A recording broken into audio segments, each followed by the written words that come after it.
Doctor Yunus ক্ষমতায় আসার পরপরই উনি দ্রুত কিছু কাজ করবেন। আমি সেই জন্য তাকে ধন্যবাদ দিই। সেই কাজের প্রথম 1 নম্বর কাজ হচ্ছে তিনি তার নিজের মামলাগুলো সব প্রত্যাহার করে নিয়েছেন। তিনি দাবি করছেন কোর্টের মাধ্যমে প্রত্যাহার করতে, অর্থাৎ প্রত্যাহার কোন প্রক্রিয়া করলে ভালো হয় তিনি এটা জানেন। তিনি তার প্রতিটা মামলা প্রত্যাহার করে নিলেন দ্রুততার সঙ্গে, কিন্তু কোনো গণ আন্দোলনে তিনি ছিলেন না, কোনো গণ আন্দোলনের কারণে তার মামলা হয় নাই।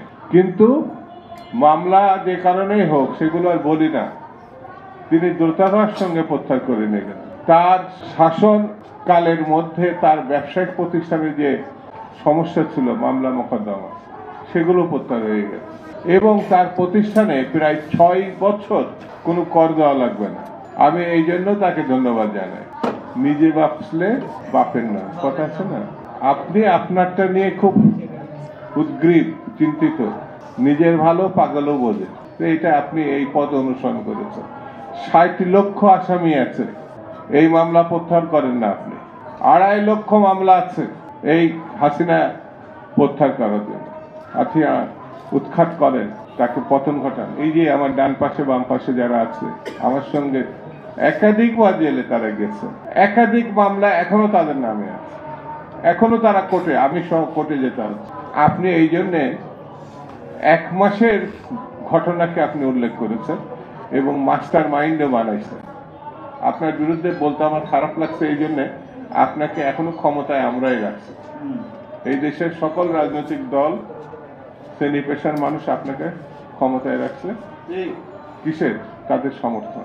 আমরা যেটা প্রত্যাশা করেছিলাম, আপনি আপনারটার বাদে আর অন্য কোনো চিন্তা করতে পারছেন না। আমরা রাস্তায় নামি নাই, এখন ফয়সালা আপনার সঙ্গে এখনো করি নাই, এই জন্য রাস্তায় নামি না। রাস্তায় নামলে আপনাদের যে কি পরিস্থিতি হবে সেটা আপনিও জানেন, আমরাও জানি, দেশবাসী জানেন। কেন এই কথা বলছি? শিশু ধর্ষিত হয়, শিশু, আমার শিশু কন্যাটি এখনো মরণাপন্ন অবস্থায় সিএমএসে আছে।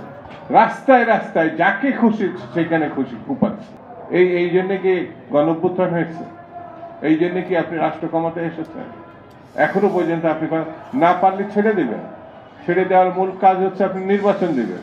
90 গণঅভ্যুত্থানের পরে 90 দিনের মধ্যে মিস্টার জাস্টিস শাহাবুদ্দিন সাহেব নির্বাচন দিয়ে তিনি তার পদে ফিরে গিয়েছিলেন রাষ্ট্রপতি হয়ে। মিস্টার শাহাবুদ্দিন সাহেব রাষ্ট্রপতি হওয়ার পরে শর্তাধীনে তিনি এসেছিলেন ওই রাষ্ট্রপতি আসন। এই দৃষ্টান্ত বাংলাদেশে আছে। বাংলাদেশে শেখ মুজিবের শাসন আছে, শহীদ জিয়া রহমানের শাসন আছে, বেগম জিয়ার শাসন আছে, হুসেন মোহাম্মদ এরশাদ সাহেবের শাসন আছে। আপনি তো প্রথম শাসক না। 51 বছর ইতিহাস আছে। আপনার উপদেষ্টা পরিষদের একজন সুন্দরী মহিলা, উনি হট করে বললে 51 বছরে তো কিছু হয় নাই, এখন কথা বললে তো খারাপ শোনাবে। 51 বছরে বাংলাদেশই হয়েছে, 51 বছরে 90 গণঅভ্যুত্থান হয়েছে, 51 বছরে এই দেশে চাল রপ্তানি করা হয়েছে, 51 বছরে বাকশালকে কবর দেওয়া হয়েছে, 51 বছরে সাংবাদিকদের লেখা যেমন কেড়ে নেওয়া হয়েছিল, লেখাবার নতুন করে লেখার সুযোগ দেওয়া হয়েছে। সকল সংবাদপত্র যেমন মুক্ত, রাজনৈতিক দলগুলো মুক্ত হয়েছে।